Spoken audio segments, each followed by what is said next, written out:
let's clear something up right away. I am not on Duck Dynasty.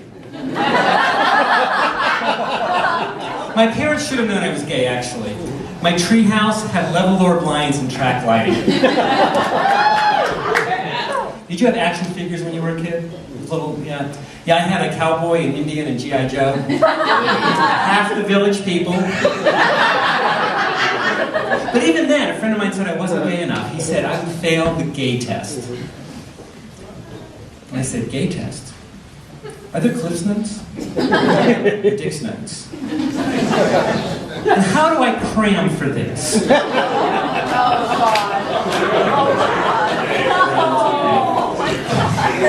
So yes, I actually did take up a very gay sport, powerlifting. No, I won't help you move. See, powerlifting has three lifts. There's squat, bench, and deadlift. 3 lifts, 3 costume changes. How gay is that? And the wonderful thing is, you immediately know whether you're getting a lift or whether you're getting crushed under the weight. Kind of like comedy. And you get to make that powerlifting noise, you know, that ah! Also, being a gay man, I lived in San Francisco for a while. Hell surprise, right? My car was broken into twice the first week. Yeah, they're very high-tech there. The second week, the GPS was back in my car with a note that said, can't use this until you upgrade to version 10.2. I got a survey there once that said, one of the questions was, are you male, female, transgender, or other? It took me a while living in San Francisco. I finally realized, though, other in San Francisco means Republican.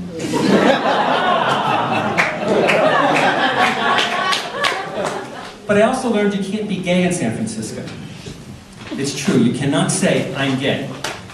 You have to say, I'm a member of the LGBTIQQ community. That's lesbian because they always have to be first. Gay, bisexual, transgender, intersex, queer, and questioning. It sounds like a Rodgers and Hammerstein musical. LGBTIQQ, L, a dyke on a bike.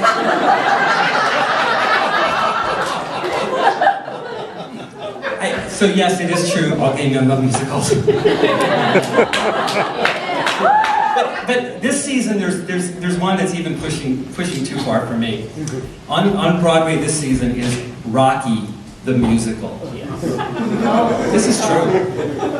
Now, I saw the movie. He could barely talk, much less sing and dance. It has occurred to me, though, that the most popular musicals are always the worst subjects. Sweeney Todd is about cannibalism, Rent is about AIDS, Les Mis. Les Mis has the word miserable in the title. Wizard of Oz, Dorothy Goes Back to Kansas. This is not a happy ending.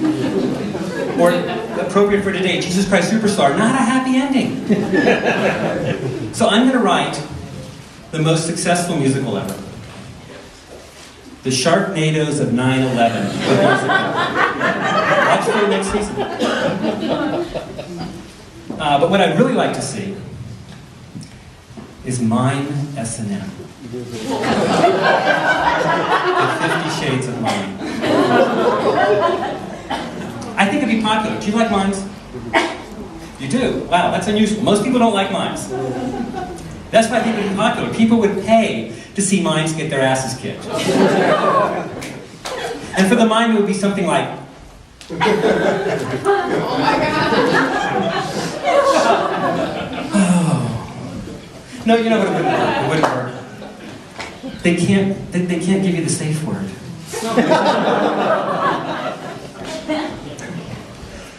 I do want to say a little bit about gay marriage. I've actually been with my husband for 25 years.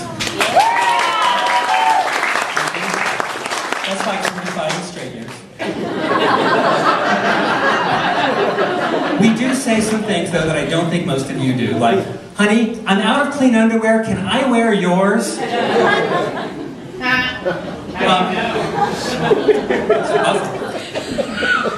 And he, we do have the same impossible questions, though, that most couples have. He was looking in the mirror once and he said, have I always been this fat? Yeah, I did say that one actually. I said, you're just the right size for me, dear. He dressed like G.I. Joe that night. But we also have disconnects. We were getting into bed one night and I said, honey, I took a Viagra. And he said, honey, I took an Ambien. Yeah, that's when you realize love sometimes means you don't have to wake me up.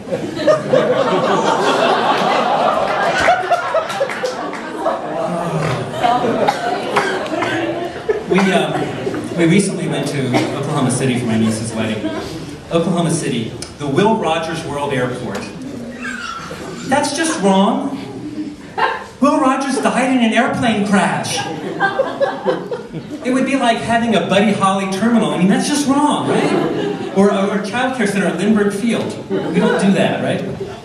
So anyway, we're at the reception and the DJ does this little thing where he says, all married couples, please come to the dance floor. And we're like, okay, sure. So we're getting out there dancing.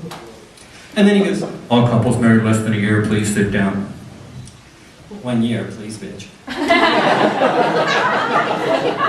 So he's counting up and he gets to 5, 10. By 15, he's kind of eyeing us.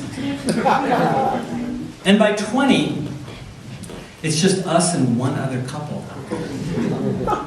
And I guess he really got nervous at that point because he said, all couples with 2 penises in the relationship, please sit down! And we're like, thank you, Oklahoma City, thank you. And that's what I have for you tonight, so thank you very much. It's been a great honor.